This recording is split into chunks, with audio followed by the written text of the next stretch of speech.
Okay guys, this is going to be a response for Pyper's latest video, but I figured I'd do a video response because I have way too much to say on this topic to just comment. Because it's a very philosophical question. But basically, the question here is, who is at fault? Was it the man's fault that he died, or was it the elder's fault that he died?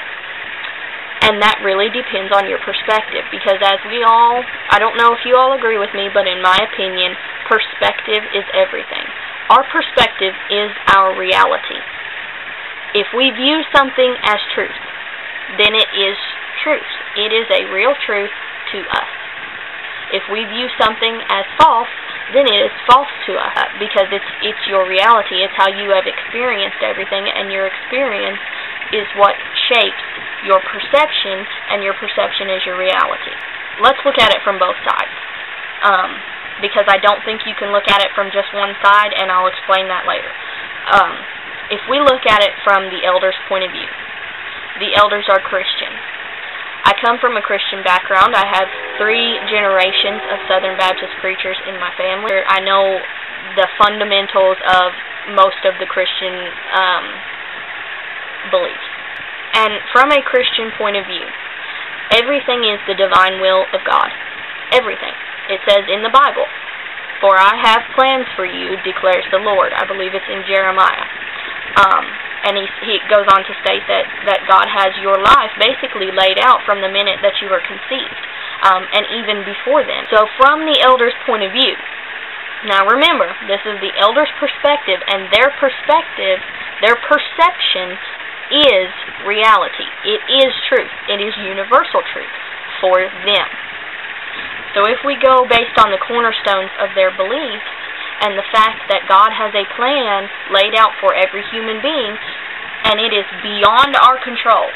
Humans have absolutely no influence on God whatsoever. That's why,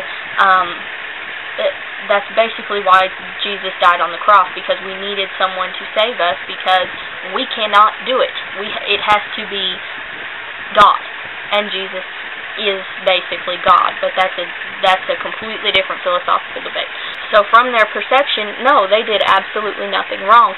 And to go even further on that, their prayer did absolutely nothing. If they would not have prayed, the same thing would have happened. And they may even go as far as to say the reason the man came to the church was so that he could disrupt, so that the elders would pray for him, so that he would die. And I know that sounds like making excuses for it, but that is truly what they believe and what they know as truth. And if that is what they perceive as truth, then that is truth. And who are we to argue with that?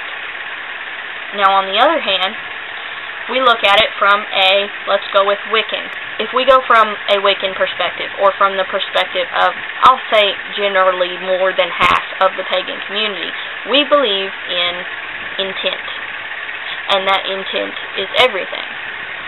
So, we would side with the man, because saying that it was not his fault, it was the elders' fault. If we look at it from our point of view, the elders had an intent, and they put that intent into the universe that they wanted that man gone. Now, when you do something like that, and you don't put limitations on it, depending on what you believe, then it will manifest in the easiest, fastest way possible, because that's how energy travels. Any form of energy, whether it's kinetic, potential, or any form of energy, takes the quickest and fastest way to grounding, in a sense. If you look at lightning, lightning will strike the tallest building around, the tallest tree. Water takes the path of least resistance. It goes down a creek. It does not jump up the creek side and go up the bank and over and spill out into the forest or whatever's next to it, because that's not the path of least resistance. And water, energy, electricity, any form of energy, whether kinetic or potential, will take the path of least resistance. That's just scientific fact. So, if they laid out their intention, well, what's the quickest way to get rid of somebody? Get rid of them, never see them again, they're gone, death. So, from a pagan point of view, where you believe in that intention is everything, and if you believe in the reed, then yes, it was the elders' fault, because they did not put limitations on their spell, or intent, or prayer, whatever you want to call it. However, as I said, perception is everything. If intent is everything, now I'm kind of playing the devil's advocate here, but if intent is everything, and they were truly intending when they prayed to get him to move, to get him to leave the church, they were not intending for this man to die. They were just intending for him to leave.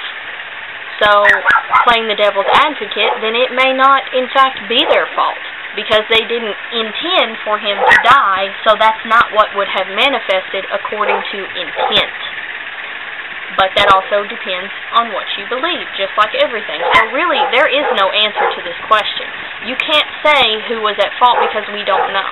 We have no clue about the nature of the divine. We like to think that we do, and we like to put names and faces and characteristics and biblical texts and all sorts of other religious makeup and invent this picture and persona of a deity to think that we know the nature of the divine, but the truth is that we don't.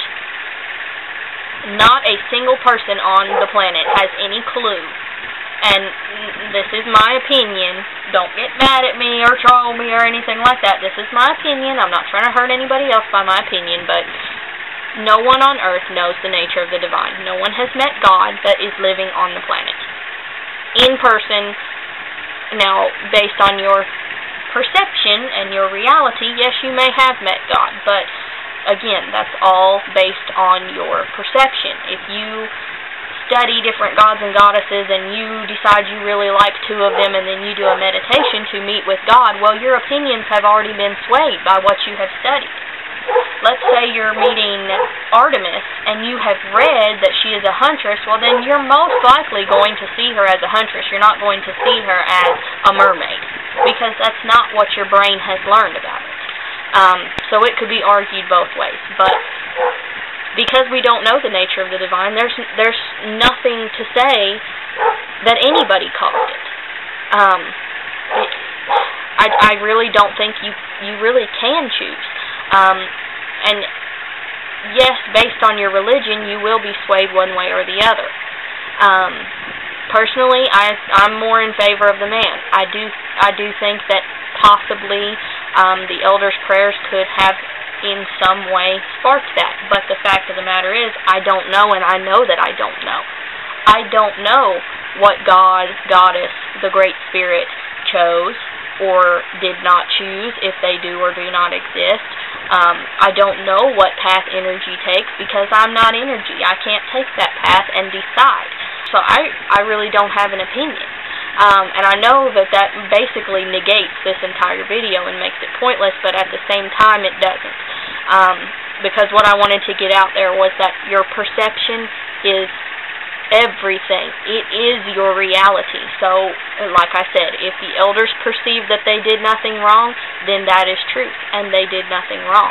If the man, even though he's dead, but if the man perceives that he was wronged, and that he was not, that the elders were the ones that did something wrong, and that it's not his fault at all, it's theirs, then that is his personal, universal truth. And there's nothing arguing with that, because we are neither the elders nor the man. We can't judge what's right or wrong for another human being, and I think that's the point I'm trying to make. We cannot blame anyone for anything because we don't know. We don't know the nature of the divine. We don't know how energy moves. We don't know. We've essentially created religion. If you go back and look at it from an anthropological point of view, there were no deities at the beginning of mankind. And yes, we did have smaller brains and we couldn't really process everything, but we created animism, which was the first religion. And then animism developed into different types of religion all the way up until you get to polytheism, and then you go from polytheism to monotheism, and it just keeps going and going and going, and that's why we started with one religion, and now we have trillions. And I don't know about trillions, but actually probably yes, trillions, because every human being has a different religion based on our perception. Because everything that you've experienced in your life leads to the way that you perceive the world, the way that your brain interprets what is around you. So I know that really doesn't even give an opinion, but figured I'd go ahead and put that out there, and I hope I made sense, and I hope I kind of got your minds turning on perception and reality and what is truth. Because in my opinion, everything is truth, but nothing is truth at the same time. And I'll leave you with that. Blessed be.